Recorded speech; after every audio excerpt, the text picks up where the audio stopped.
Okay, good morning. Again, Anumodana Bun for your ordination verdict. Okay, I'm truly happy for both of you that you can achieve the first step of your spiritual journey. Okay, as you ordained yesterday, okay, you are a newly ordained monk. Okay, there's a lot of things for both of you to learn. Usually in the first 5 years, okay, we are called the newly ordained monk. 5 years.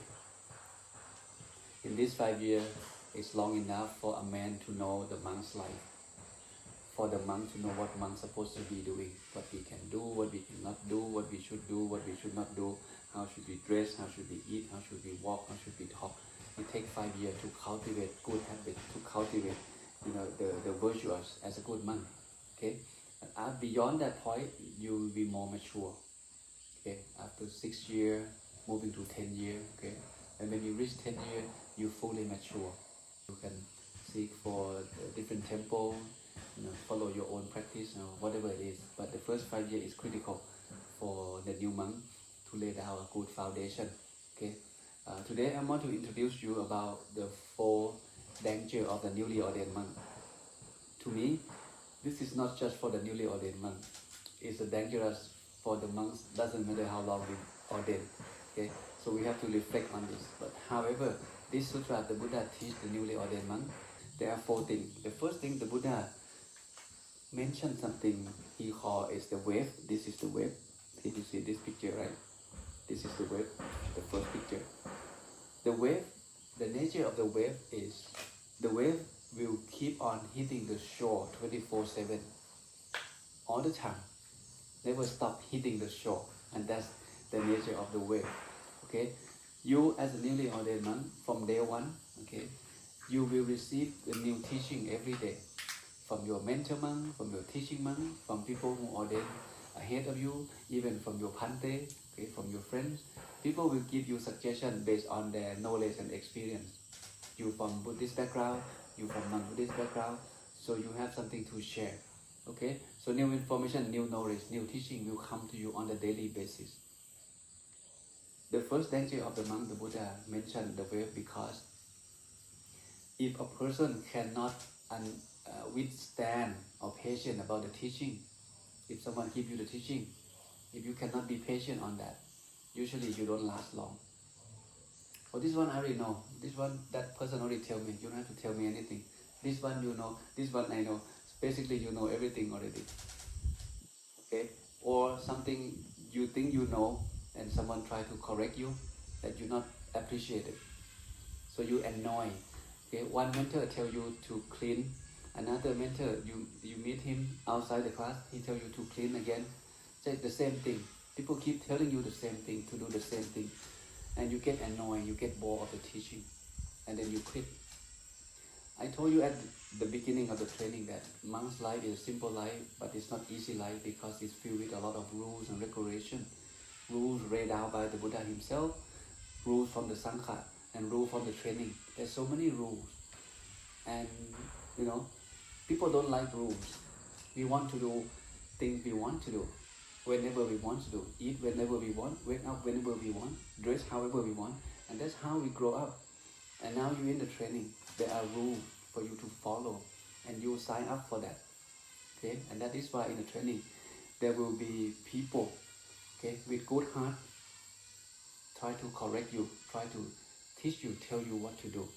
So you have to be careful, okay, and being able to accept the teaching. If student cannot accept the teaching from the teacher, how can that student, okay, success in their learning process? Whether you're a student or employee, you have to be very open-minded and willing to listen and accept the teaching and accept the criticism, accept the suggestion from people around you. Okay, so that's the first danger.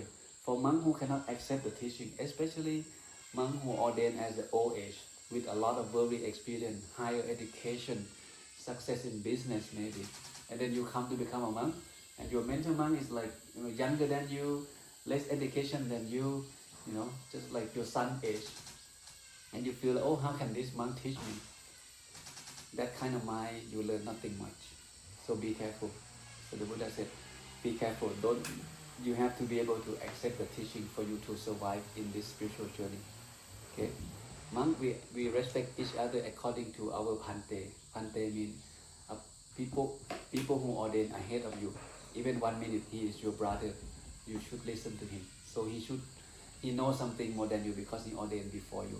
Be careful on that. When you listen to someone, okay, teach you something or try to suggest you something, I want you to mindfully check your feeling and your mind to see how you actually feel toward that information that you receive or that teaching. Do you get annoyed, or you feel okay, or you feel comfortable, or you feel appreciate? Okay, you should feel appreciate. Forget about who you were. Now you are a monk. Okay, you just born one day. So now we teach you everything: how to dress, how to eat, how to use toilet. Okay, so be patient because a lot of teaching, okay, waiting for you.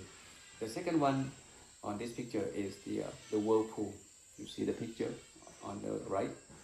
Whirlpool. You see image of the whirlpool, right? The water that keeps spinning itself. Okay, and whatever drop in that whirlpool, it will be sucked down to the bottom. Whirlpool can compare to the convenience. Okay, convenient life. When you were a lay person, you work hard, you get up early, go to work, okay, make money. And now you become a monk, you don't have to worry about money, about paying bill. Food is prepared, rope people offer, medicine people offer. When you get sick, someone take you to the hospital and they pay for you. You have nothing to worry about whatsoever. Okay, after breakfast, you are free to meditate. After lunch, you are free. You have a lot of time during the day. And we meet again 6:30 for evening chanting. And 8:30 we finish, you can go back to rest. You can go back to read book. You have a lot of time during the day. And some people get trapped on that comfortness, on that convenient life, support that we receive. So we have nothing to worry about. And when you get trapped on that, you don't kind of follow the teaching, you don't, you lack of discipline. You get trapped on that, comfortness. So, and tomorrow, no matter what happens, I will have breakfast. People will offer me. You just grab the bowl, go to the village, you get food for sure. And same thing, day after day, week after week, month after month, people give you food, and you don't have to pay for electric bill, pay for nothing. So this lifestyle you never experienced before because it's opposite to the life outside the Sangha. You pay for everything. Once you leave the house, you need to have money to pay for food, for car, for whatever it is. And now there's no such thing. So don't get trapped on that, okay? Convenient, relaxing lifestyle, okay?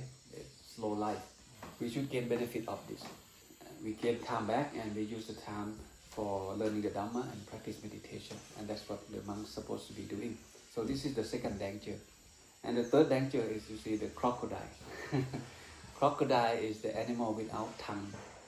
Crocodile eat everything. Many monks, get trapped in food. Okay, there's a lot of good food that people offer because people want to give the best to the monk. See, when you go alms round, people give the best thing they have in the kitchen to you first, and then they eat whatever left over after the monk eating. But when they become a monk, they don't even have to cook, but they get good food. So if monks get trapped on food or eating, or seeking for more and more good food, okay, you cannot grow in your spiritual life. You get trapped on the eating. And the last one, you see the shark. Shark is the quite dangerous animal, right? In this case, the Buddha compares shark to the women.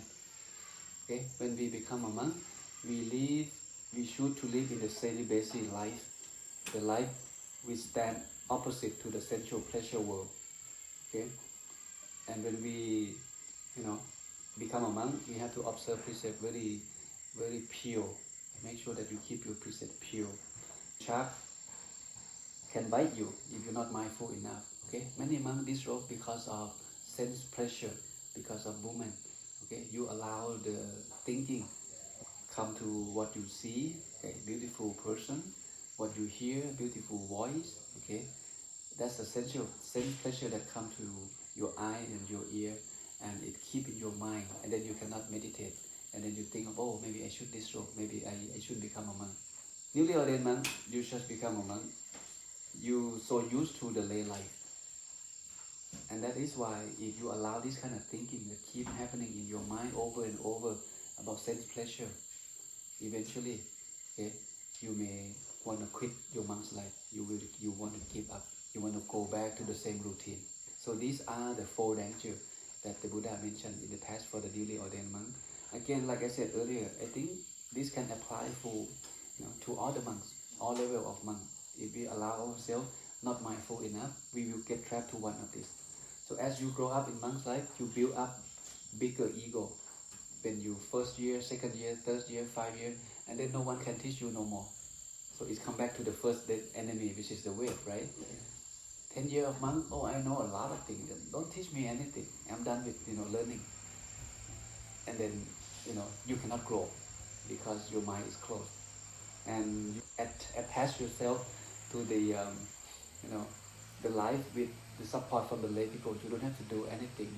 Whatever you want, you just make a few phone call and people come and offer to you.